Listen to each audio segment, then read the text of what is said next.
Please دروازہ کھول دیں، بہت ٹھنڈ ہے، ہم مر جائیں گے۔ وہ لرزتی آواز میں بیرونی دروازہ بجاتے ہوئے اندر بیٹھے بے حس لوگوں سے فریاد کر رہی تھی، جو سوات کی کڑکتی سردی میں اسے بغیر چادر کے باہر نکال کر خود گرم ماحول میں پرسکون بیٹھے تھے۔ 2 گھنٹے سے زیادہ گزر چکے تھے۔ وہ یتیم لڑکی بنا چادر کے سرد ہوا میں ٹھٹھرتی مسلسل دروازہ بجاتے ان کے ضمیر کو جگانے کی کوشش کر رہی تھی۔ اچانک اس نے اپنے کندھے پر کسی کے لمس کا احساس کیا۔ نمل ڈر کر مڑی تو آنکھیں منظر پر ساکت رہ گئی۔ ازمیر خان زادہ 4 سال بعد اس کے سامنے کھڑا تھا، وہی ازمیر جو نکاح کی رات اپنا حق وصول کر کے اگلے دن بیرون ملک چلا گیا تھا، جس کے بعد وہ اس کے گھر والوں کے ظلم و ستم تلے جیتی رہی تھی۔ ازمیر، تم پر مجھے سب سے زیادہ یقین ہے، اور میں جاتے ہوئے اسے کسی ایسے انسان کے حوالے کر کے جا رہا ہوں جس پر مجھے سب سے زیادہ اعتماد ہے۔ ہسپتال کے سرد کمرے میں اس کے والد کے جذبات بھی سرد پڑ چکے تھے۔ اس کی ماں نے پہلو بدلا، وہ جانتی تھی کہ یہاں کون سی بات ہونے والی ہے۔ انہوں نے دنیا دیکھ رکھی تھی، اور کچھ اندازہ ازمیر کو بھی تھا، مگر جسے کچھ خبر نہ تھی وہ نمل تھی۔ وہ بالکل نہیں جانتی تھی کہ وہ اس کے ساتھ کیا ہونے جا رہا ہے۔ جانے والا شخص اس کا باپ تھا، جو اپنی آخری سانسیں گن رہا تھا۔ ماں کو گزرے برسوں بیت چکے تھے، اور اب اس کی ساری کائنات، سارا آسرا وہ باپ ہی تھا۔ میں نے 17 سال اس کو ماں کے بغیر پالا ہے ازمیر، میں جانتا ہوں یہ کتنا مشکل ہے۔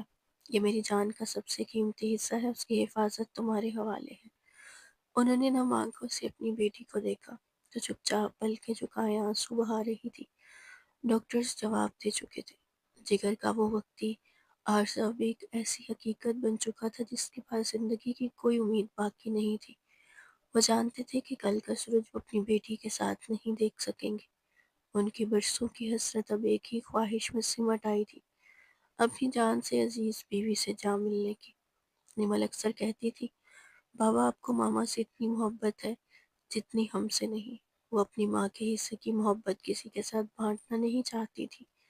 ماں کی محبت تو اس نے دیکھی ہی نہیں تھی، مگر اس قربانی کی قدردان تھی جو اس کی ماں نے دی تھی، اپنی جان دے کر اسے جنم دینے کی قربانی۔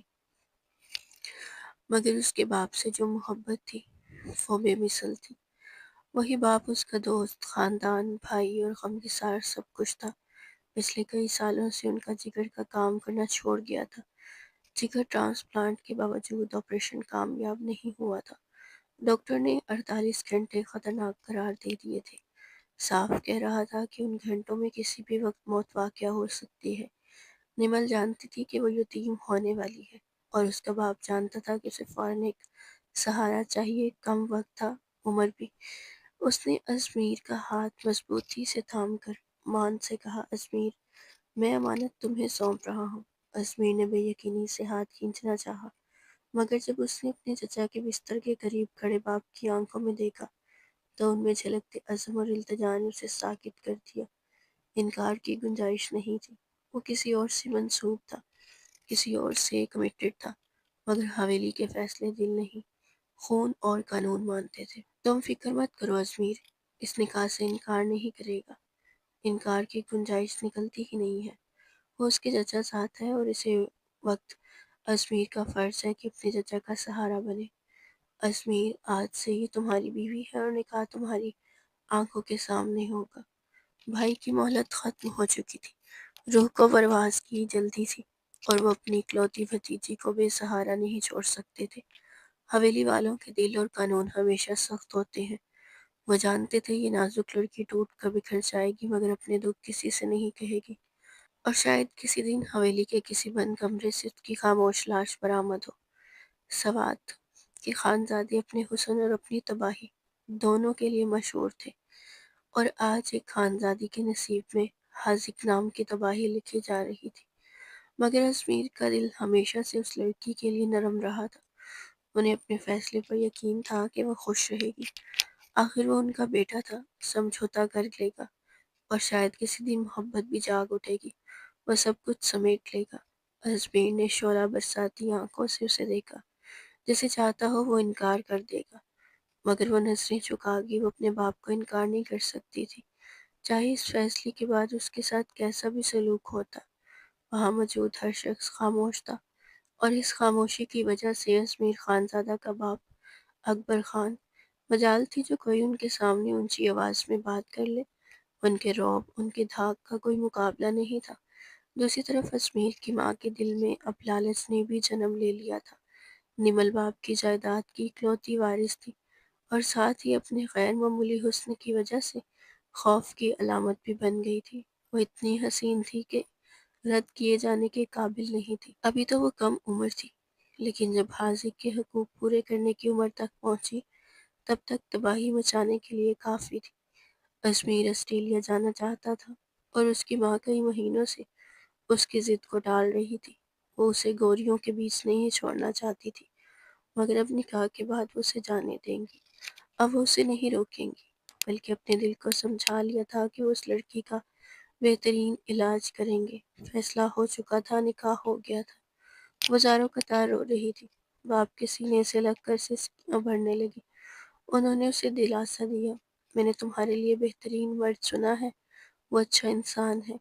وہ جانتی تھی وہ واقعی رحم دل ہے، خیال رکھنے والا ہے، مگر محبت نہیں کرتا۔ وہ اس نکاح سے خوش نہیں تھا۔ وجہ صاف تھی، عمر کا فرق۔ وہ 17 سال کی تھی اور وہ 27 سال کا۔ وہ ایک معصوم ناسمجھ لڑکی تھی، جبکہ وہ مکمل بالغ مرد تھا۔ اب تم گھر جاؤ، آرام کرو، میں بہت جلد تمہارے پاس آؤں گا۔ انہوں نے کہا تو اس کا دل بیٹھ گیا۔ اس نے بے ساختہ ان کا ہاتھ پکڑ لیا۔ نفی میں سر ہلایا، میں آپ کو چھوڑ کر کہیں نہیں جاؤں گی۔ ازمیر نے ایک سلگتی ہوئی نظر اس پر ڈالی اور خاموشی سے ایک طرف ہٹ گیا۔ ایک کم سن بچی سے اس کا نکاح کروا دیا گیا تھا، اور وہ ناسمجھ یہ نہیں جانتی تھی کہ لڑکیوں کا رات کو ہسپتال میں رکنا مناسب نہیں ہوتا۔ مگر کسی کو یہ علم نہ تھا کہ وقت بہت کم رہ گیا ہے، چند گھنٹے، شاید صرف ایک رات یا کل کا دن۔ کوئی نہیں جانتا تھا کہ اگلے ایک گھنٹے میں یا اگلے دن کیا ہونے والا ہے۔ بستر پر لیٹا وہ وجود اب سکون پا چکا تھا، مگر نمل کی آنکھوں میں وقت کی رفتار رکنے کا نام نہیں لے رہی تھی۔ وہ ہر لمحہ سمیٹ لینا چاہتی تھی، وہ لمحہ جو بہت جلد اس کی زندگی سے رخصت ہونے والا تھا۔ ہم آپ کو چھوڑ کر کہیں نہیں جائیں گے، بالکل نہیں۔ ہم آپ کے ساتھ ہی گھر جائیں گے، پھر چاہے اللہ میاں کوئی بھی فیصلہ کرے، ہم صبر کر لیں گے۔ آپ کی بیٹی بہت بہادر ہے بابا سائیں، ہماری فکر نہ کریں، مگر ہمیں اتنی جلدی خود سے الگ نہ کریں۔ اس نے یقین دلایا، التجا کی، منت کی۔ وہ کسی صورت جانا نہیں چاہتی تھی۔ تم میری بہت صابر بیٹی ہو، اور مجھے منع مت کرو۔ اگر نافرمانی کرو گی تو میں خفا ہو جاؤں گا۔